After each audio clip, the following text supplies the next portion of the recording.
नमस्कार दोस्तों, YouTube channel देसी कहानी स्टार में आपका स्वागत है।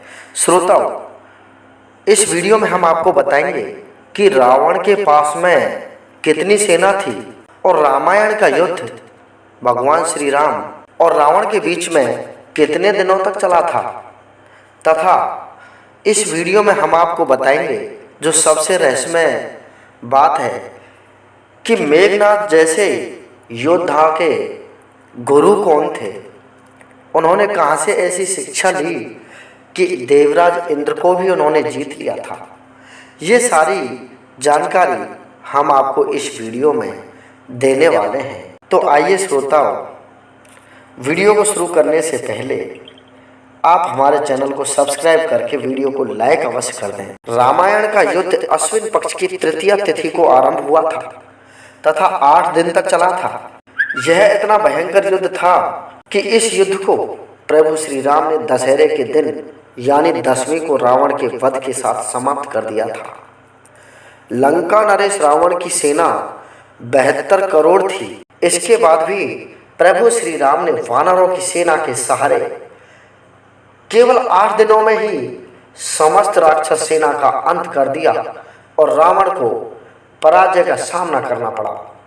रावण की सेना में एक से बढ़कर एक महारथी योद्धा थे। भगवान प्रभु श्री राम ने स्वयं रावण के साथ उसके पुत्रों एवं उनके भाइयों को युद्ध में हरा दिया था और रावण के सभी भाइयों ने सेना नायक की तरह उस युद्ध में भूमिका निभाई थी। रावण के कहने पर उसके अत्यंत मायावी भाई अहिरावण एवं महिरावण ने भी प्रभु श्री राम एवं लक्ष्मण को मारने का प्रयास किया तथा छल से उन्हें अपहरण करने की कोशिश भी की।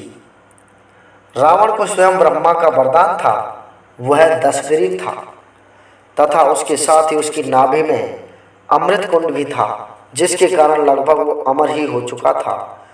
रावण का पुत्र अतिके, जो अपनी माया के प्रभाव से जितने समय तक चाहे उतने समय तक अदृश्य हो सकता था। अपने अदृश्य होने की शक्ति के कारण उसने अनेकों युद्ध मात्र कुछ ही क्षणों में जीत लिए थे।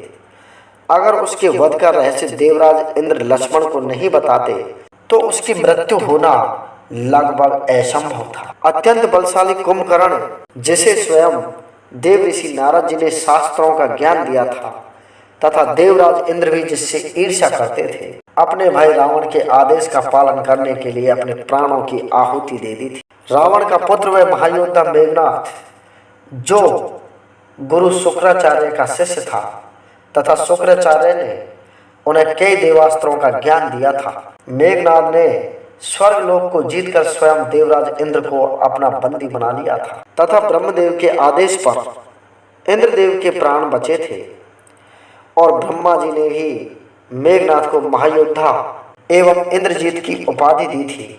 मेघनाद ये जानता था कि उसके पिता अधर्म के मार्ग पर हैं, जिसके लिए उन्होंने अपने पिता को समझाने की भी चेष्टा करी थी, परंतु रावण का घमंड अटल था। अतः अपना पुत्र धर्म निभाते हुए मेघनाद ने भी लक्ष्मण के हाथों से अपने प्राणों की आहुति दे दी थी। अद्भुत एवं विचित्र मायावी शक्तियों के स्वामी अहिरावण एवं महिरावण दोनों भाई थे। रावण के आदेश पर उन्होंने अपने शिविर में सोए हुए राम लक्ष्मण का अपहरण कर लिया था तथा वे अपने कुल देवता को प्रसन्न करने के लिए दोनों भाइयों की बलि चढ़ाने का प्रबंध करने लग चुके थे। लेकिन हनुमान जी ने राम एवं लक्ष्मण को उन राक्षसों से मुक्त कर उन दोनों की बलि चढ़ा दी। इन सभी से ज्यादा शक्तिशाली स्वयं रावण था, जिसने एक बार महादेव के निवास स्थान कैलाश पर्वत को ही अपनी भुजाओं से उठा लिया था। यदि रावण में अधर्म ना होता तो वह देवलोक का भी स्वामी बन जाता। पुराणों के अनुसार रावण भगवान विष्णु के धाम का द्वारपाल हुआ करता था तथा ब्रह्मा के 10 मानस पुत्रों के श्राप के कारण उसने पृथ्वी पर जन्म लिया था। युद्ध के समय भगवान श्री राम भी रावण के पराक्रम से आश्चर्यचकित व परेशान हो चुके थे।